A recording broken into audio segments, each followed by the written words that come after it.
Bah écoutez, bienvenue à tous. C'est un plaisir de faire ce workshop sur l'API de OpenAI. On va attendre un petit peu encore qu'il y ait des personnes qui arrivent.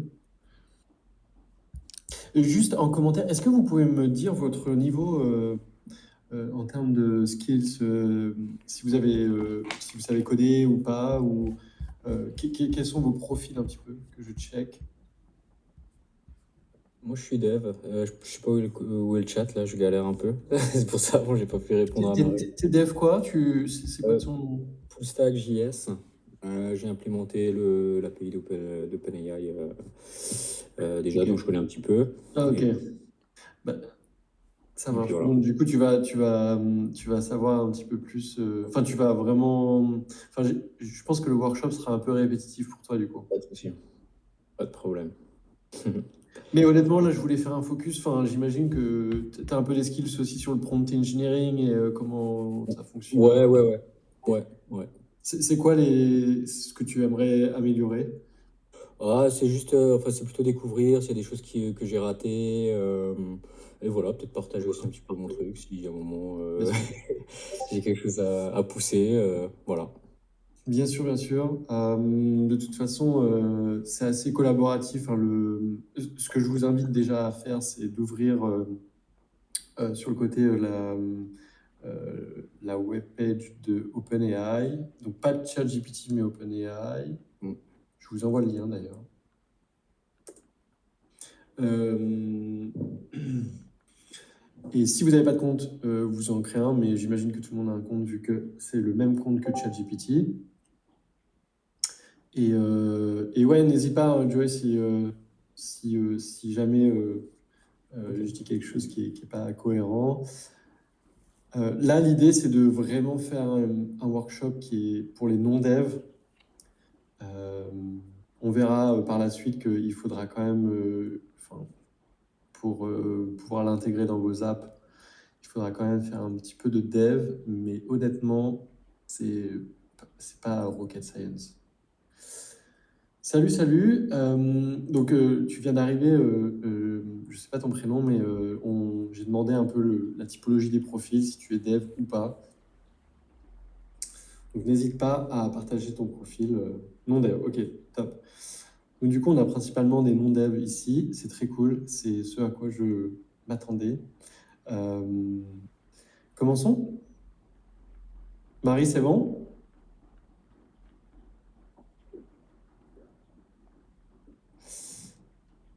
Vous m'entendez bien, ouais? Ouais, c'est bon, on t'entend. Ouais. Ok, cool. Alors, donc, commençons cette partie 2 sur l'API de OpenAI. Donc, pour un peu plus de contexte, je m'appelle Max. Ça fait maintenant 2 ans que j'aide les startups, boîtes à accélérer leurs idées en créant des MVP, donc Minimum Viable Product, pour les aider justement à accélérer sur les idées qu'ils peuvent avoir en interne, etc. Et pour essayer de faire quelque chose de assez simple au début, euh, toujours dans l'objectif d'aller vite et d'itérer, c'est ça le plus important. Donc je fais du consulting pour ces boîtes-là et on-side, j'expérimente aussi sur des projets.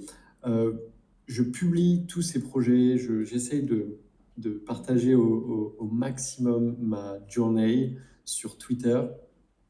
Donc vous pouvez me retrouver sur Max J ou sur LinkedIn. Euh, donc j'essaye de partager au maximum toutes les semaines mes progrès. Donc n'hésitez pas. Et en fait, donc pourquoi effectivement Marie m'a demandé ce workshop, c'est tout simplement parce qu'il y a quelques mois, donc il y a 6 mois à peu près, j'ai expérimenté sur un projet de créer le bot de euh, un entrepreneur qui était assez connu, donc là en particulier aux États-Unis, qui avait beaucoup de data online. Donc ça pouvait être des interviews sur YouTube, des articles, euh, un Twitter assez complet. Et donc, comment moi, avec mes zéro skills en dev, je pouvais créer le personnage, le bot de quelqu'un. Et donc, finalement, le résultat, Absolutely. c'était I'd be thrilled to help you with your pet's business and get those $1 million ideas de flowing. pouvoir So faire ce tell genre me, de truc. what specific aspect C'était de pouvoir faire ce genre de bot. Donc là, c'était en l'occurrence pour Shan Puri, qui est un entrepreneur assez connu, qui a beaucoup de data online. Et en fait, comment on récupère toutes ces data online, interviews, YouTube, Twitter, etc. On les met dans une database et en fait, basé sur ça, on crée un bot qui va aller piocher toutes les informations et qui va répondre comme lui, utilisant le même ton et utilisant les informations qu'on a uploadées dans cette database. Absolutely. I'd be thrilled to help. Voilà. Donc là, step 1 du workshop précédent, c'était de comprendre comment fonctionnait le prompt engineering, parce que finalement, et c'est pour ça que j'insiste sur le fait d'être non-dev sur ce genre de use case, c'est que la base, le noyau et le cœur de l'utilisation de l'API d'OpenAI, c'est pas les skills en dev, mais ça va être tes skills en prompt engineering. Et donc, qu'est-ce que j'appelle le prompt engineering? C'est pour moi basé sur les 8 bases, les 8 piliers, pardon. Je ne vais pas y revenir dessus parce qu'on les a expliqués et du coup, ça vaut vraiment un workshop entier. Mais voilà, on a expliqué comment finalement, il y a eu 8 piliers qui permettaient d'avoir un prompt qui définissait pardon, le prompt engineering. Et ensuite, on a vu comment jongler entre les différents paramètres pour avoir le prompt parfait selon l'importance plus ou moins. Donc là, c'est un peu un récap finalement de ce qu'on a vu dans le workshop numéro 1. Encore une fois, l'objectif, c'est quoi? C'est que vous ayez l'output le plus précis, le plus accurate de ce que vous avez en tête quand vous demandez que vous mettez un prompt dans ChatGPT ou via l'API d'OpenAI. Et finalement, c'est comment on jongle sur ces 6 différents paramètres pour avoir le prompt parfait. Et on va le voir après parce qu'il y a des contraintes au niveau de la grosseur ou pas, mais on le verra ensemble après. Et donc, voilà un peu l'objectif sur lequel on s'est donné pour le workshop numéro 1. Et à la fin, ça nous a permis quoi? Sur ce workshop numéro 1, ça nous a permis de pouvoir, dans ChatGPT, avoir quelque chose d'un peu plus complet que simplement you're a copywriter, you're an assistant, and you will answer questions based on patati patata. En fait, l'idée, c'était d'avoir vraiment un ChatGPT qui puisse run sur quelque chose d'assez complet, avec des ressources extérieures, parce qu'on le sait, OpenAI et ChatGPT sont arrêtés à juin 2021, si je ne dis pas de bêtises. Le 4 est plus récent. Mais voilà, et donc là, la step 2, c'est de comprendre comment maintenant, basé sur ce prompt engineering skill, on peut l'intégrer directement dans notre application. Et donc, on va voir ensemble, aujourd'hui, on va explorer l'API d'OpenAI et on va l'intégrer directement dans notre application. La step 2 nécessitera un peu plus de dev skills parce qu'on travaillera directement sur Visual Studio Code, VS Code. Et juste pour vous donner un ordre d'idée aujourd'hui, donc ChatGPT, c'est 100 millions de weekly users, donc c'est assez huge. Et la base de développeurs qui travaillent sur l'API d'OpenAI, c'est 2 millions. Et on l'a vu, la récente keynote en début de semaine d'OpenAI, ils ont annoncé pas mal de choses. Donc, c'est assez... il y a beaucoup d'opportunités qui vont s'offrir à nous. Maintenant, c'est comment on saisit ces opportunités qui sont très différentes et qui sont accessibles à tous. Parce que, encore une fois, il n'y a pas besoin d'être développeur pour pouvoir rentrer dans l'API d'OpenAI. Dites-moi si vous ne voyez plus mon écran, mais normalement, c'est toujours bon. Donc là, je vous ai envoyé un lien sur sur le chat, je vais le renvoyer. Euh,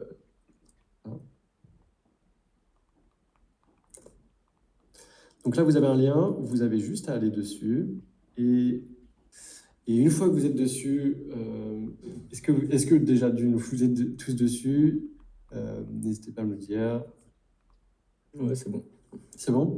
Ok. Donc en fait, sur le playground, comment se forme l'API enfin je veux dire la plateforme de OpenAI pour l'API.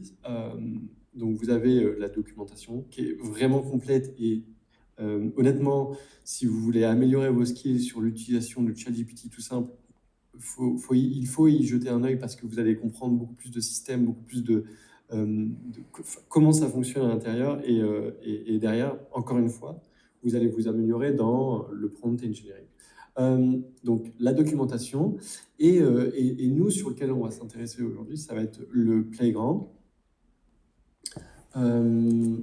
Ok, donc c'est good pour tout le monde. Donc dans le playground, vous avez ici un toggle qui vous permet de choisir les différentes features du playground. Et ce qu'il faut comprendre au travers de ces différentes features, c'est que nous, on va s'intéresser à l'assistance, chat et complete. Ces trois features-là sont pour trois use cases différents, effectivement. Assistance étant assez nouveau, on va l'explorer ensemble. Donc voilà, donc là, premièrement, qu'est-ce qu'on peut faire là directement? On va aller sur le complete. Ok, tout le monde est bon. Donc on va aller sur le complete et on va voir l'utilisation de cette feature-là, comment on va l'utiliser. Alors, donc qu'est-ce que c'est le complete? C'est donc l'autocomplétion. Donc vous avez simplement le début d'une phrase et basé sur les différents paramètres que vous allez setup ici, vous allez pouvoir finalement avoir la suite de cette phrase-là. Donc là, en gros, ce qui est important de jouer ici, c'est le maximum length, qui est principalement juste comment on va définir ce qu'on veut sur l'autocomplétion. Donc là, par exemple, on va le paramétrer assez fort. Pas non plus. Et on voit que pourquoi?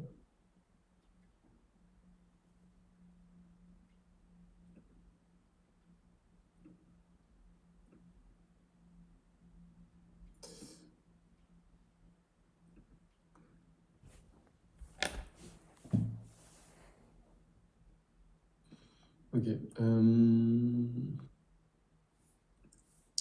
Ça doit être mieux. Non.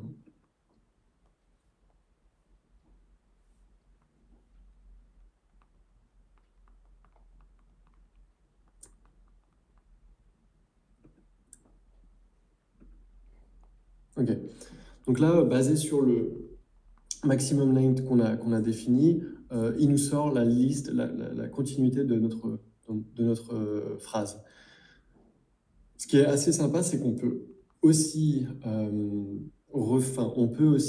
modifier la température. Qu'est-ce que c'est la température? C'est simplement comment vous allez, comment le ton, enfin pas le ton, enfin c'est un mélange de ton et comment il va aller chercher les informations dans la continuité l'autocomplétion. Donc par exemple là, si on choisit un taux inférieur à 1, bah, en fait finalement ça va être quelque chose de très simple. Donc là, par exemple, quelque chose qui prend pas vraiment qui prend pas de risque. Alors que par exemple, si on va aller choisir quelque chose de très excentrique, en fait, c'est excentrique qu'on va pouvoir aller jongler ici. Donc là, par exemple, si on le met au maximum, qu'est-ce qu'il va nous faire? Voilà.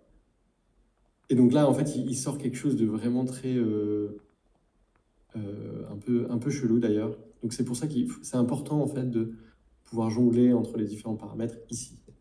D'habitude, tu mets quoi? Tu le laisses à 1 ou tu mets... Moi, je le laisse à 1, effectivement. Après, ça dépend. Par exemple, pour celui que je vous ai montré avec Sean Puri, Ouais.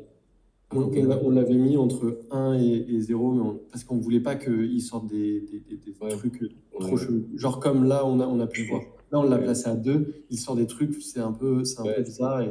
Et du coup, en tant que end-user, bah, tu t'attends pas à des choses comme ça. Donc là, voilà. Ensuite, on va aller voir sur le chat. On refera un tour ici, hein, vous inquiétez pas. Simplement, on va aller voir un peu toutes les features et ensuite on ira un peu plus deep dedans. Donc là, cette feature-là, c'est comment tu vas définir un paramètre à ton prompt, enfin à ton système qui va te permettre de un peu accorder tes réponses. Donc là, par exemple, on va le faire avec Fleet. Donc là, j'avais préparé un prompt que j'avais fait avec Fleet. L'idée de ce prompt, c'est de pouvoir répondre avec des données sur. Donc là, on a un système. Donc on met ce prompt là. Si vous voulez, je peux vous le donner comme ça, vous le faites à côté. Tac. Donc là, hop. Et en fait, le sujet ici, c'est quoi? C'est de pouvoir poser une question sur le freelance. Comment, et derrière, en gros, à quoi on s'attend lorsqu'on va, en tant qu'user, poser cette question-là sur un bot qui est focus sur le freelance, bah, c'est d'avoir une réponse la plus accurate possible sur ça. Donc là, l'idée, c'est encore une fois, c'est qu'on joue avec la température maximum length. Donc là, j'ai mis 85 sur le maximum length. Effectivement, il ne va pas faire une réponse très large. D'habitude, sur ce genre de truc, je mets plutôt 200 à 300. Mais en fait, voilà. Donc là, on peut voir qu'il va adapter un peu sa réponse.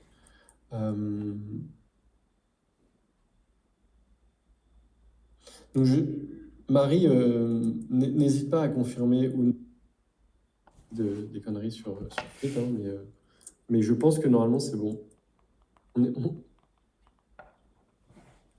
Donc là, l'idée, c'est d'avoir un assistant qui parle et qui va donner des réponses comme si il faisait partie de Fleet Collective. Donc ça, c'est la feature de chat. C'est-à-dire que vous avez un prompt que vous mettez dans le système et quand vous, en tant que end-user, vous allez poser des questions à ce bot, à ce chat, alors vous allez avoir des éléments de réponse très orientés selon le prompt qui a été défini.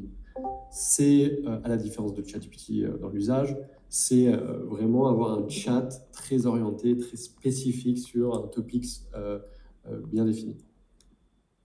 Donc là, encore une fois, on manipule entre la température maximum qu'on veut. Et enfin, donc, la troisième feature, n'hésitez pas si vous avez des questions d'ailleurs. J'ai juste une question avant que tu passes sur Assistant.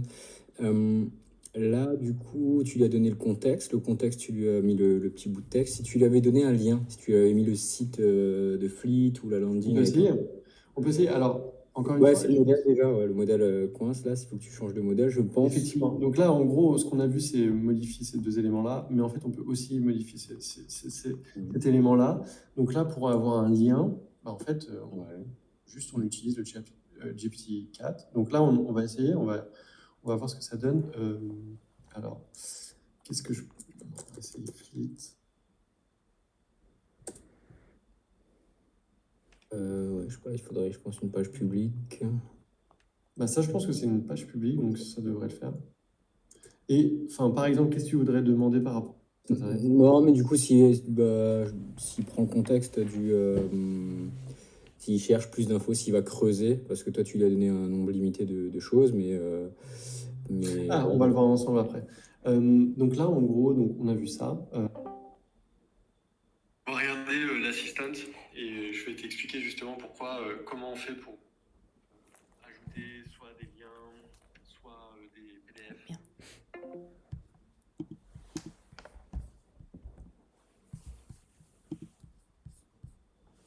Shop là, mais on peut le faire ensemble hein, avec plaisir. Donc là, vous allez sur cette feature Assistant, vous définissez le nom de votre assistant. Donc moi, pour ce cas-là, j'avais défini le Fleet Assistant, ok. Mais vous pouvez très bien dire, ok, je veux créer un assistant pour Startup Advisor ou Copywriter ou n'importe quoi. Vous définissez l'instruction de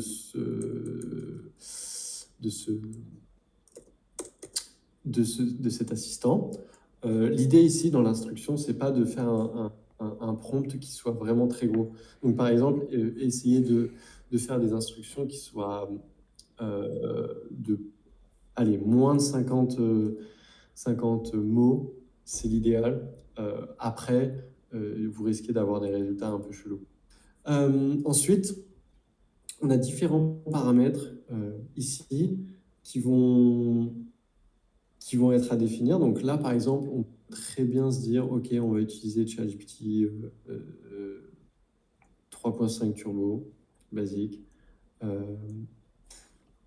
Donc là, vous avez, ne prenez pas en compte les tools pour le moment. Mais voilà, l'idée, c'est qu'on a un assistant de Fleet qui est capable de rechercher sur Internet, donc avec le 4. Donc là, le 3.5, on va voir ce qu'il va nous donner. Donc, on va lui poser une question. Regardez, on va... Là, l'idée, c'est de comprendre comment il va faire sa méthode de recherche. Donc là, basé sur la réponse, on va un peu regarder ce qui s'est passé derrière, parce que c'est pas simplement... il y a eu un certain process, et là, ce qui est important ici, c'est de comprendre quel a été le process pour donner cette réponse-là. Donc là, on a 1, 2, 3, 4, 5, 6 éléments basés sur ce que les managers font face comme problème aujourd'hui. Et là, ce qu'on voit, en gros, c'est que ce qu'il a fait, donc et c'est là où c'est important de comprendre, c'est que l'assistant a créé un espèce de thread. Donc pensez à, je sais pas, quand vous avez une conversation avec quelqu'un, vous n'avez pas des éléments à l'instant T dans la conversation. Bon, bah, vous sortez votre portable et à ce moment-là, vous allez checker les informations pour avoir un élément de réponse à la personne que vous êtes en train de parler. Donc la personne vous pose une question, vous, ce que vous allez faire, vous n'avez pas l'élément de réponse. Donc vous allez chercher dans toutes les différentes sources d'informations, que ce soit votre portable, n'importe quoi. Et donc, vous allez faire un ensemble de process. Ce process, c'est exactement la même chose pour ChatGPT, c'est-à-dire pour l'API d'OpenAI avec l'assistant. C'est-à-dire qu'il va aller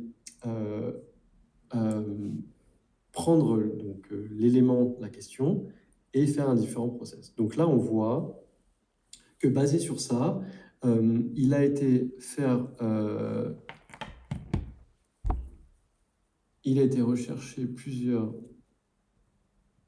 Donc là, il a utilisé l'instruction ici pour répondre à la question. Et ensuite, normalement, il a dû aller chercher, donc, utilisant le thread run, retrieval.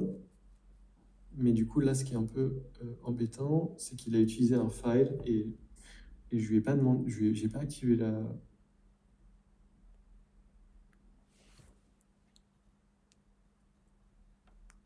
Ok, donc là, l'idée, en fait, ça, c'est du Python, du Python. Et ce que ça vous donne comme information, c'est ça.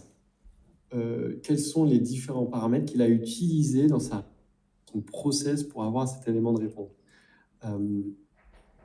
Là, c'est vraiment, honnêtement, pour les non-devs, je peux comprendre que ça fait assez peur de voir cet ensemble de lignes de code. Mais honnêtement, quand vous essayez de comprendre ligne par ligne, c'est pas vraiment très compliqué. Là, regardez ce ce qu'il a appelé comme tool, c'est le retrieval.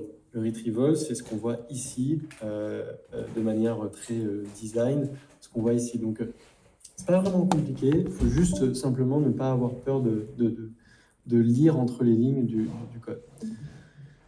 Donc là, en fait, on a effectivement cet ensemble de process et on a l'élément de réponse basé sur ce process-là. Okay, donc là, en fait, on va essayer maintenant de pouvoir utiliser un autre modèle, qui est le GPT-4. Now recording.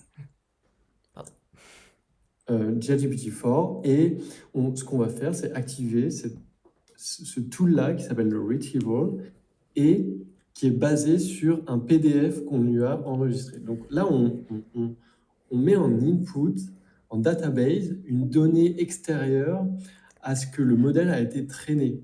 Parce qu'on le sait tous, du coup, ChatGPT-4 est lui un peu plus récent, mais il est traîné sur des modèles jusqu'à mars 2023, pardon. Et donc, là, on lui a donné un élément qu'il n'a pas actuellement. Cet élément, c'est ça. C'est une présentation de Fleet avec des informations donc, du coup privées. Et là, en fait, ce qu'on peut voir, par exemple, ici, c'est que qu'est-ce que les managers ont comme problème, font face actuellement. Ils nous donnent, du coup, c'est Marie qui a donné à lister un certain nombre d'informations. Là, on va voir maintenant que, basé sur ça, l'idée, c'est de savoir est-ce qu'il va changer sa réponse que tout à l'heure. Okay, donc là, ce qu'on va faire, donc, on vérifie qu'on a bien activé. Et voilà. Et donc là, en gros, on a l'assistant qui se met en route, qui va faire appel à tout son process pour avoir l'élément de réponse. Et là, normalement, on a quelque chose qui va ressembler à un élément de réponse beaucoup plus à ce que Marie a écrit dans son PowerPoint, dans sa slide. Et ce qu'on peut voir ici, et ce qui est très intéressant, c'est que il prend en request, il prend la question ici, la question qu'on lui a donnée. Ensuite, il va aller chercher il va aller rechercher. Il prend l'instruction, donc en gros, il fait appel à l'assistant. Donc c'est l'assistant qui va aller faire le job d'aller chercher le retrieval, donc ce fichier-là. Donc basé sur la question qu'on a mis, ce qu'il a fait, c'est qu'il a dit « Ok, assistant, retrouve-moi l'information. Est-ce que tu me la retrouves sur le web? Est-ce que tu me la retrouves sur tes connaissances déjà établies sur lesquelles tu as été traîné? Ou est-ce que tu utilises un tool qui est extérieur, qui s'appelle le Retrieval, qu'on a activé? Et donc, basé sur ça, là, il comprend que l'information, où est-ce qu'elle est? Elle est dans le fichier. Et donc, basé sur ça, il va aller chercher les éléments de réponse dans le fichier qu'on lui a donné tout à l'heure. Et ça, honnêtement, c'est simplement en lisant finalement le process de l'assistant. Là où c'est intéressant, c'est que donc du coup, dans ces différentes features-là, on peut maintenant l'intégrer dans notre application. Là où c'est... donc là, ce qu'on va voir, c'est... si vous avez des questions, n'hésitez pas, encore une fois. C'est qu'on va retourner sur le complete ou le chat. Donc, prenons le chat. Qu'est-ce qu'on va faire? On va aller utiliser le chat, donc comme on a fait tout à l'heure, quelque chose d'un peu plus simple. Donc là, en gros, l'idée, ce que je dis ici, c'est tu as un assistant et tu vas rephrase toutes mes phrases pour que que ça utilise un ton plus casual. C'est ce qu'on a fait tout à l'heure, c'est rien de nouveau. Maintenant, comment on applique ça dans une application pour avoir par exemple sur une application Telegram, une application WhatsApp, quelque chose d'extérieur au playground qu'on a utilisé maintenant. Comment on fait ressortir la réponse dans une application? Là où j'étais en train de vous dire tout à l'heure qu'il fallait utiliser VS Code, là c'est exactement ce qu'on va faire. Donc là vous utilisez VS Code pour ceux qui sont à l'aise avec ça, mais honnêtement on peut le voir ensemble pour ceux qui ne sont pas à l'aise. Je vais juste checker le chat si vous avez des questions. Ok. N'hésitez pas. Donc là, ce qu'on va faire, c'est qu'on va essayer de retranscrire là sur VS Code, ici, pour que derrière, on puisse potentiellement l'utiliser dans nos applications. Donc là, on a notre système qui a été setup avec la question. Maintenant, on va regarder le code. Le code, il ressemble à ça. Finalement, tous les paramètres qu'on a configurés ici, ils ont été retranscrits ici. Et on voit que dans le rôle, le système qui a été paramétré ici, il est bien configuré ici. Okay, on copie. Et là, on va créer le projet. Donc le projet, moi je l'ai appelé workshop. Et ensuite, on va créer un fichier donc, Python. Donc là, que moi j'ai appelé chatbot.py. Et simplement en faisant un copier-coller, moi j'utilise. Et honnêtement, importe OpenAI. Là, je vais utiliser ma clé. Pour ceux qui... ouais, non. Pour les petits malins, je vais supprimer la clé juste après. Ensuite, OpenAI ici. Ok, donc là, en fait, on a configuré ce qu'on a ici. On l'a configuré sur notre VS Code. Ok. Et pour que, là, l'objectif ici, c'est d'avoir la réponse qu'on a ici, mais de l'avoir sur notre terminal. Pour vous donner un élément de comparaison, quand vous faites, par exemple, un bot sur Telegram, comme je vous ai montré, simplement, je vais essayer de vous faire une comparaison assez grossière pour que vous ayez un élément pour l'imaginer. Je sais que je suis beaucoup dans la visualisation, mais c'est mon background de designer qui fait ça. C'est qu'en gros, quand vous avez le Telegram bot, ce qu'il fait, lui, c'est qu'il va aller chercher, par exemple, l'élément de réponse qu'on va avoir ici, et il le display sur le chat. Exemple. Là, ce qu'on va faire, c'est qu'on va print la réponse. Donc là, ce qu'il va nous donner, ça va être un fichier JSON. Hop.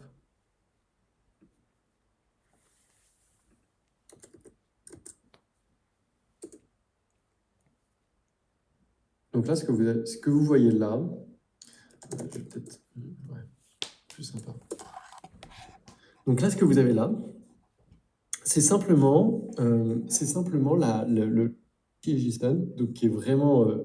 enfin, vous voyez, il y a énormément de data. Ça peut paraître assez perturbant et assez... enfin, ça peut faire un peu peur. Mais ce qui nous intéresse ici, c'est la réponse. Et la réponse, on peut la trouver quelque part, elle se situe juste ici. Et vous voyez, enfin, c'est exactement la même chose que ici, sauf que vous n'avez pas l'aspect, le front, l'UI de ChatGPT. Donc maintenant, on va essayer de comprendre comment on peut display ici juste le content qu'on a là. Donc c'est plutôt trivial, c'est trivial pour certains. Donc là, en gros, je regarde juste ce que j'ai l'impression qu'il met ça dans un JSON Lucifer. Ok. Alors là, tu m'as perdu, Joey. Moi, je suis... Non, c'était juste pour formater le JSON pour envoyer. Ouais, pour qu'il soit... Juste, Tu ouais, utilises, tu utilises, un tu indent, utilises c'est quoi tout. pour le faire? Ouais, tu tapes juste dans Google JSON Beautifier et tu peux copier-coller en fait la réponse et Ah, du coup, elle trop. sera bien formatée. Mais c'était juste, Mais d'ailleurs, il doit exister un add-on sur ouais, bien sûr, sur VS Code, il y a les add-ons et tout, c'est un raccourci clavier, il te le met en forme. ok, Mais top. ouais, C'est vrai que moi, j'ai pas trop, mais ouais, c'est vrai. ouais, ouais. Donc là, ce qu'on va faire, c'est qu'on va display. Wow. Ce qu'on va display, c'est juste l'élément de réponse qu'on veut ici, ok? Donc ce qu'on veut, c'est quoi? C'est que je vais essayer d'être dans le détail un peu plus. C'est vrai que c'est pas très visible. En gros, ce qu'on veut, c'est qu'il rentre ici, ensuite qu'il aille choisir le choice, et que une fois dans le choice, il choisisse le content qui est juste ici. Je crois que c'est ici. Choice message. Ouais, il faut qu'il y aille dans le message avant. Bref, on save et on run voilà. Et donc là, en fait, ce qu'on a ici, c'est l'élément de réponse qu'on a eu ici. Et ça, on l'a fait simplement copy-paste, entre guillemets. Mais alors, bon, il y a une autre step ensuite pour le display sur un front, comme sur le Telegram, etc. Mais vous voyez un peu l'idée. Là, sur le Telegram, ce qu'on a fait, c'est d'avoir un fichier avec l'intégration d'OpenAI et que le Telegram bot, les réponses, appellent l'API d'OpenAI pour avoir ces éléments de réponse et qu'on puisse les display directement sur le chat. Et du coup, avoir notre propre front. J'espère que ça répond à... Enfin, j'espère que ça va éclairer plus de personnes. Et donc là, en gros, ce qu'on peut faire, c'est quoi? C'est utiliser les différentes features. Donc là, on l'a fait avec le chat, mais on peut le faire aussi avec le autocompletion. On va l'essayer tout de suite. Hein. Autocompletion. On prend la même chose. Ok. View code. Voilà. Et là, en fait, ce qu'il faut faire, c'est simplement...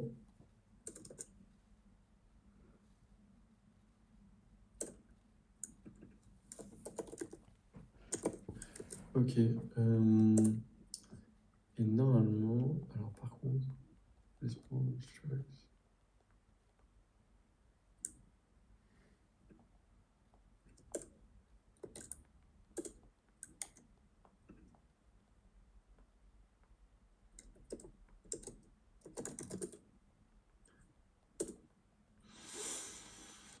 Et là, on va voir ici que normalement, il va nous donner l'autocompletion de notre phrase. Donc là, on peut aller un peu plus loin en demandant la response choice.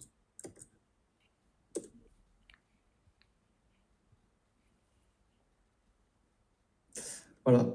Et donc là, en fait, l'autocompletion, c'est quoi? C'est-à-dire, en fait, le use case de l'autocompletion, c'est d'être créer une app pour faire du copywriting sur du Twitter, LinkedIn ou quoi, où en fait, on a juste à mettre les 3 premiers mots et paf, ça nous sort le reste du post LinkedIn ou du post Twitter. Et en fait, qu'est-ce qu'on doit faire pour faire ça? Bah, juste pouvoir manipuler ces différents paramètres-là. Après, on peut s'amuser à donner des instructions spécifiques pour que effectivement le post soit un peu plus casual, un peu plus professionnel ou autre. Donc là, en fait, on a vu les différents paramètres différentes features pardon, du Playground. Là où c'est intéressant, je trouve, c'est dans les assistants et de comprendre un peu comment fonctionne le système des threads. Parce que c'est là où ça peut être le plus puissant. Parce que finalement, nous, quand on a... Donc là, je vais revenir à la présentation. Quand on a utilisé ça, on a utilisé un système d'embeddings avec une autre application tiers qui nous permettait d'avoir un jeu de données où on avait structuré ces données-là pour les mettre dans un dataset. Et en fait, OpenAI utiliser ce dataset-là comme élément pour aller chercher les réponses aux prompts donnés. Donc finalement, honnêtement, c'était assez complexe, mais avec l'avancée que fait OpenAI maintenant sur son API, on peut faire beaucoup de choses et on peut aller très loin utilisant simplement l'API d'OpenAI. Nous, à l'époque, donc, on utilisait ce qu'on appelle Pinecone et Langchain pour faire des applications dédiées à la personnalisation de bots. Mais honnêtement, maintenant, si je devais refaire un bot, je le ferais directement sur l'application d'OpenAI. Depuis qu'on sait, ils ont assez facilité, disons, comment dire, la création de ces différents assistants. Je ne sais pas si vous avez pu le voir, mais lors de OpenAI, de la keynote, ils ont sorti plusieurs choses, et notamment des choses très intéressantes pour nous qui vont nous offrir un certain nombre d'opportunités, qui va être le store. Donc, en gros, qu'est-ce que c'est le store? J'essaie de vous retrouver, voilà. C'est comment vous allez pouvoir créer des assistants, un peu comme on a fait là, et de pouvoir les mettre comme sur quand on développe une appli sur l'App Store, vous allez pouvoir les mettre à contribution de la communauté pour que les gens puissent aider. Exemple tout concret, ça serait de créer un GPT sur Fleet, le mettre sur le store et expliquer à tous les gens qui rejoignent Fleet d'utiliser le GPT Fleet pour tous les jours et pour avoir quelque chose de très orienté freelance. Donc là, c'est une opportunité, mais imaginez simplement les possibilités qu'on pourra avoir avec les entreprises qui seraient intéressées pour avoir leur propre GPT, etc. Donc là, on a vu un peu l'essentiel de comment on pouvait intégrer l'API d'OpenAI dans une simple application. Honnêtement, si vous voulez aller un peu plus loin, je veux dire, dans la création du bot, etc., effectivement, il faudra avoir les skills de dev. Mais l'idée de ce workshop, c'était de vous montrer que vous pouvez faire des choses n'ayant pas de skills de dev. Et en fait, c'est là où le plus important, c'est de comprendre comment la mécanique fonctionne et comment utiliser ce skill du prompt engineering qui sera pour moi le skill le plus important dans les différentes années qui vont arriver.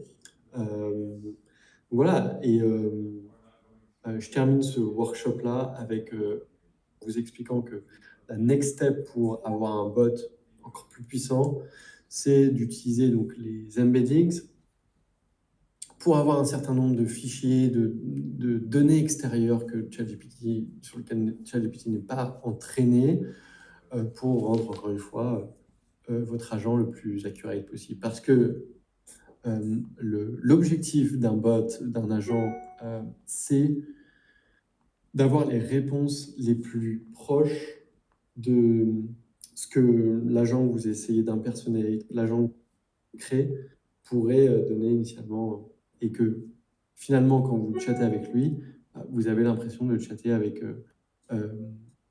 vraiment l'idée de l'agent derrière. Voilà. En tout cas, je vous remercie. N'hésitez pas si vous avez des questions. Vous pouvez me contacter sur Twitter, LinkedIn ou Discord. Et n'hésitez pas si dans vos missions de freelance, des besoins sur ChatGPT, sur l'API d'OpenAI, on peut très bien collaborer ensemble.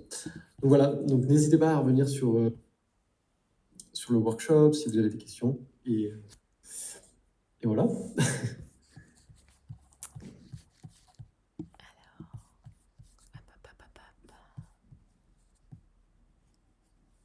Personne n'a des questions? Je crois qu'il y avait une question là de Antoine, des questions là sur le support, c'était Python ou... Alors, on est d'accord, Max? Il s'est passé plein de choses dans le chat. Par rappel, le Python le Python n'est que le support. Ouais, je pense qu'il parle du langage. Ouais. Moi, je code pas, moi je suis un no-codeur, mais du coup, est-ce qu'on pourrait faire tout ça en no-code avec que des appels API? Parce que le Python, finalement, c'est que je regarde. Ouais, bien sûr, bien sûr. Non, mais c'est assez fou d'ailleurs. Pendant la keynote, ils ont montré comment utiliser Zapier sur l'utilisation, la connexion entre ton agenda Google, ton calendrier Google et euh, Slack. Et donc, par exemple, dire, OK, j'avais booké un call avec Sam Altman. Malheureusement, j'ai un autre call avec Marie de Fleet. Bah, en fait, je ne peux pas répondre à Sam. Donc, du coup, ça va directement envoyer un message de Zapier à Sam pour dire bah, en fait, désolé, mais on ne pourra pas avoir ce call parce que X ou Y raison. Quoi. Oui, je vais raccrocher au nez de Sam direct. Bon, merci en tout cas, c'est cool. Mais t'as vu, Mais on a. voilà l'idée, en fait, on peut faire énormément de choses dans l'automation. Juste, encore une fois, c'est de la créativité. Comment tu vas. Enfin, d'ailleurs, c'est tout l'art du no-code, mais c'est comment tu vas pouvoir. Oui, mais les embeddings, tu les mets où? Alors, quand tu parles des embeddings, tu parles des fichiers que tu ajoutes dans l'assistant. Ouais, en fait, les embeddings, c'est ça, c'est comment tu vas ajouter des données extérieures à ton modèle que tu utilises. Donc, par exemple, là entre autres, allez, là, entre autres, on utilisait donc le modèle de ChatGPT-4, mais effectivement, comment on ajoute une donnée extérieure? Comment on ajoute le PDF de... Bah là, on va utiliser le retrieval qui va utiliser des embeddings. Donc là, on a juste embeddé le PDF enfin, le PowerPoint de Fleet. Nous, dans le cas du bot qu'on a fait avec Sean Puri, que je vous ai montré au début, on avait utilisé un service tiers qui s'appelle Pinecone. Je vais vous montrer. Ah oui, c'était la Qui existe mémoire depuis très externe. longtemps. Ouais, c'est ça, c'est exactement ça. C'est très bien expliqué. C'est de la mémoire extérieure euh, pour, euh, pour pouvoir l'ajouter au modèle que tu utilises. Parce que effectivement, ton modèle que tu utilises, il est traîné sur un certain nombre de data. C'est pour ça d'ailleurs que OpenAI te dit que ChatGPT est limité à janvier 2021 ou je ne sais plus quoi. Parce qu'en fait, ils ont traîné un dataset de data, un dataset, un jeu de données sur X temps.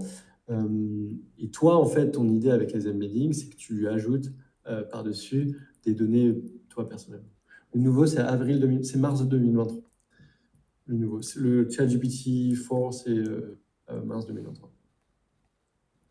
Donc en fait, Retrieval, c'est juste une forme d'embedding que tu peux C'est un outil. utiliser C'est un via outil. Ouais. ChatGPT. Mais alors, est-ce qu'il existe toujours des cas où on va avoir besoin d'utiliser un Pinecone ou équivalent avec ces GPT là qui arrivent? Ouais, alors en fait, c'est quand tu vas avoir un jeu de données un peu plus important. Parce qu'en gros, dans la journée de ce que tu veux créer, tu as ensuite une step qui s'appelle le fine-tuning. Mais alors, le fine-tuning, ce qu'il faut comprendre, c'est que c'est un modèle très très cher. Souvent, les startups qui ont voulu, par exemple, créer euh, des. Comment dire? Par exemple, des tools pour avoir tout ta doc d'entreprise sur faire les docs d'entreprise en mode chat. Un peu un bot qui te Ouais. répond et tu dis OK, trouve ce doc-là, X. Si tu cherches telle information, tu vas dans le chat, tu lui demandes et il te donne la réponse. Parce que lui a été traîné sur toute la doc disponible par l'entreprise.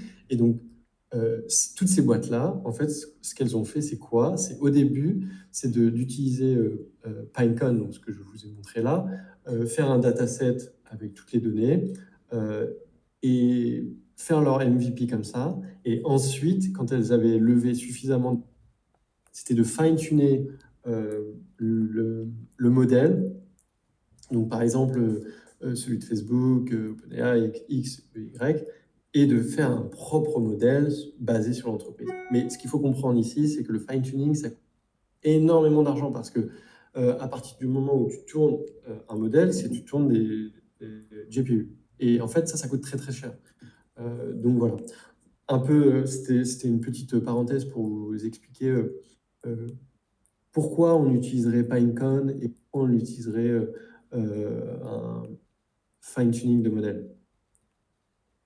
Mais voilà un peu comment fonctionnent les boîtes aujourd'hui. Ils font leur MVP soit sur OpenAI, l'API, soit sur un autre modèle. Ils essayent de lever de l'argent comme ça et après ils vont sur du fine-tuning.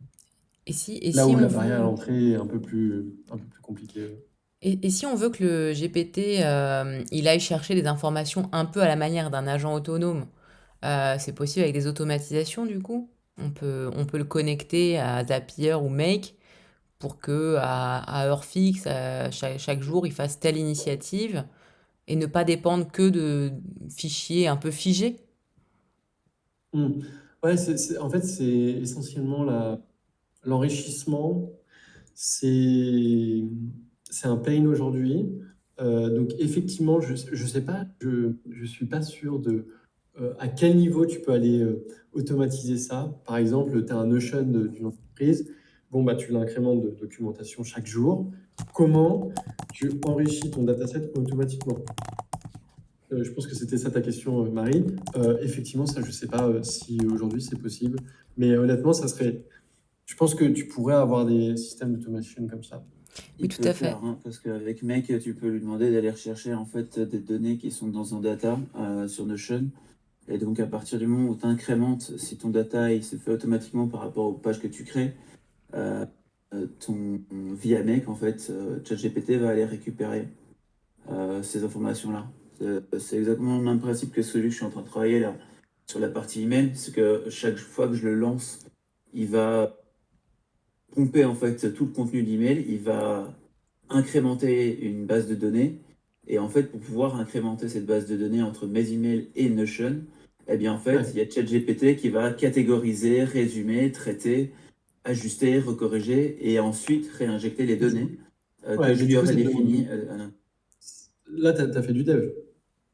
Non, non, non, non, je passe tout par Make. Ouais, Oh, ok. C'est du Je 100% serais, no-code. c'est C'est un ça le truc goal. assez fou là.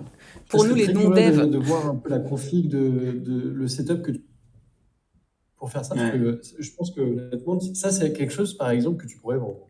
Facile. Ouais, ouais. Ouais, ben en fait, ça a été le compile de beaucoup de choses. Beaucoup de vidéos YouTube pour trouver, ok, ce node-là, il fait ça, j'ai compris, ok, il va interagir comme ça. Et là, maintenant, en fait, il traite mes emails, du coup. Trop Et cool. ça Ok, chouette. marche fucking bien, en fait, encore. J'ai encore bossé dessus. C'est pas mal Trop ça. bien. Bah, écoute, montre-nous, parce que je suis tous curieux Est-ce que je peux montrer de voir là? comment ça fonctionne, quelle gueule ça a. Parce que honnêtement, en fait, le truc, et c'est important parce que tu l'as un peu expliqué, c'est que à un moment, il y a eu une grosse hype autour de Pinecone, de tous ces embeddings, etc. Nous, pour l'avoir essayé aussi, hein, en fait, on remplissait un dataset énorme de d'interviews, de, de docs qu'on trouvait sur quelqu'un. On mettait tout ça dans un dataset et puis on se disait, waouh, là, on va avoir un bot qui va vraiment bien fonctionner. Or, le truc, c'est que la data n'était pas structurée. Et c'est hyper important. Le métier ici, quand tu remplis un dataset, et c'est d'ailleurs pour ça que le modèle a pris autant de temps d'être traîné, c'est que tu dois avoir un dataset hyper structuré qui va te permettre quand tu vas traîner le modèle dessus, qui va te permettre d'avoir les réponses les plus accurées possibles. Et donc, du coup, ce qui s'était passé, c'était qu'on avait des datasets hyper complets avec beaucoup de docs, etc. Mais en fait, on s'apercevait que les réponses étaient moins accurées que si on utilisait un prompt engineering qui était ultra complet avec 3-4 embeddings versus avoir un dataset de 100 plus embeddings. Donc voilà, donc en fait, le cœur là-dedans, c'est prompt engineering plus structurer les datas. Ah, Mais j'imagine c'est c'est ce que tu intéressant. fais quand tu fais avec tes emails, c'est que tu résume-moi l'email, mets-moi l'idée essentielle dans l'email ou un truc comme ça. Ouais, c'est ça. En fait, il vient comprendre l'email. Alors, il y a plusieurs nodes de ChatGPT. Il y en a un qui vient catégorisé par rapport à une liste de catégories que je lui ai redonnées. Ok. Ah, c'est Et smart. derrière, après, un qui va effectivement. Toi, tu l'as trouvé tout seul ou c'est tu vis des indications de quelqu'un? J'ai suivi plusieurs indications. Comme je dis, j'ai suivi, je pense, allez, une dizaine, peut-être une quinzaine de tutos différents pour savoir quelle note faisait quoi, et puis après Le rabbit les assembler, hole. en fait.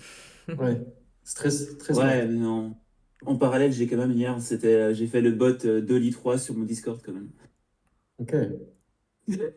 Bon, Mood, il va falloir que tu En nous fait, fasses un ouais, c'est workshop, ça. hein. L'idée ici, c'est de bien comprendre comment effectivement tu peux mettre en place des systèmes pour structurer ta data. C'est là où c'est le plus important, quoi. Euh, en tout cas, j'espère que enfin, l'API d'OpenAI vous fait moins peur.